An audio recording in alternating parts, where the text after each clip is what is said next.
Welcome to my channel SK knowledge class. दोस्तों, आज के इस वीडियो में आपको बताऊंगा द्विघात समीकरण का सवाल, जो कि सवाल कर रहा है के किस मान के लिए समीकरण 2x² प्लस के एक्स प्लस 3 बराबर 0 के मूल बराबर हैं। ठीक ना।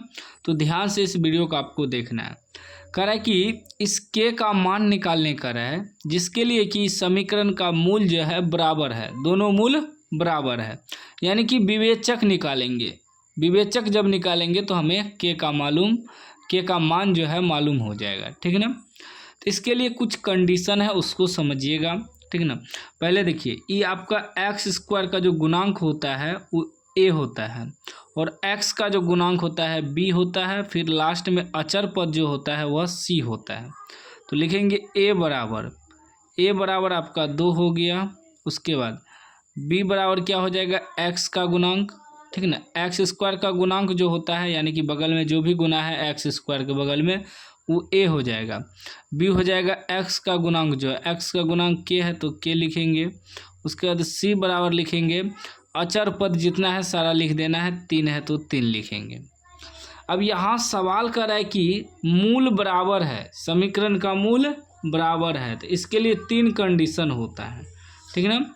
सबसे पहले देखिए, विवेचक निकालेंगे तभी सवाल हल होगा। विवेचक यानी d बराबर सूत्र होता है b² - 4ac। ठीक है ना। अब इसको समझिएगा, इसमें 3 कंडीशन होता है। इसमें अगर मान लीजिए आपको चेंज कर दे कंडीशन, पहला कंडीशन होता है अगर d बराबर 0 निकल जाए तो मूल क्या होगा, मूल वास्तविक और बराबर होगा, जो कि यहाँ कह रहा है कि मूल बराबर है, यानी कि पहला कंडीशन का यूज करेंगे इस सवाल में। ठीक है ना। एक और दूसरा कंडीशन होता है कि यदि d बड़ा हो जाए 0 से, d अगर बड़ा हो जाए 0 से तो मूल वास्तविक और बराबर नहीं होगा। मूल वास्तविक तो होगा लेकिन बराबर नहीं होगा। तीसरा कंडीशन है अगर 0 से छोटा हो जाए d तो मूल वास्तविक नहीं होगा। जब वास्तविक नहीं होगा तो ना ही समान होगा ना ही बराबर होगा। ठीक है ना। बराबर कहिए या समान कहिए, बात एक ही है। ठीक है ना। चलिए, तो पहला कंडीशन यूज करेंगे, क्योंकि कह रहा है मूल बराबर है, तो मूल बराबर किस में होता है, अगर d बराबर 0 हो जाए। लिखेंगे मूल बराबर होंगे, मूल बराबर होंगे यदि d बराबर 0 हो। तो d का सूत्र क्या होता है, d यानी कि विवेचक, तो d का सूत्र होता है b² - 4ac। b² - 4ac, d का सूत्र बैठा दिए। अब बराबर में क्या लिखना है, 0। ठीक है ना। अब देखिए b आपका कितना है, k है, तो k लिखेंगे। ठीक है ना।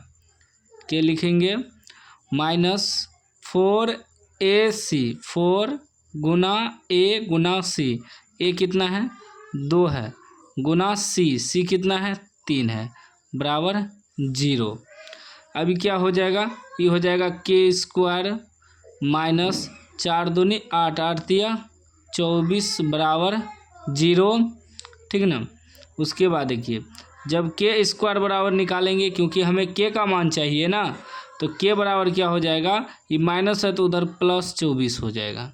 ठीक है ना। अब आगे देखिए, आगे क्या हो जाएगा, जब k बराबर निकालेंगे तो यहाँ से स्क्वायर हटाएंगे तो यहाँ √24 हो जाएगा। ठीक है ना। अब 24 का वर्गमूल क्या निकलेगा, तो 24 को हम लिख सकते हैं 3 दूनी 6, 6 दूनी 12, 12 दूनी 24, 3 दूनी 6, 6 दूनी 12, 12 दूनी 24, यानी कि 2 को 2 मिलके तो बाहर निकल जाएगा वर्गमूल से। रूट में बच जाएगा क्या, रूट में बच जाएगा 3 दूनी 6। ठीक है ना। तो 2√6 जो आपका k का मान हो गया, किसका, k का मान, ये आपका आंसर हो गया। यही कह रहा था निकालने सवाल में, k का मान ज्ञात कीजिए। बस आपको क्या करना है, तीनों कंडीशन का स्क्रीनशॉट ले लीजिए, तीनों कंडीशन लिख लीजिए। हो सकता है सवाल बदल दे, यहाँ इसी में कह सकता है कि k के किस मान के लिए समीकरण इतना ही दे देगा, लेकिन कह देगा कि मूल बराबर नहीं है, तो मूल बराबर नहीं होगा जब ई डी बड़ा हो 0 से, ई वाला सूत्र प्रयोग करेंगे दूसरा, ठीक ना। तो चेंज कर सकता है, कोई दिक्कत नहीं है।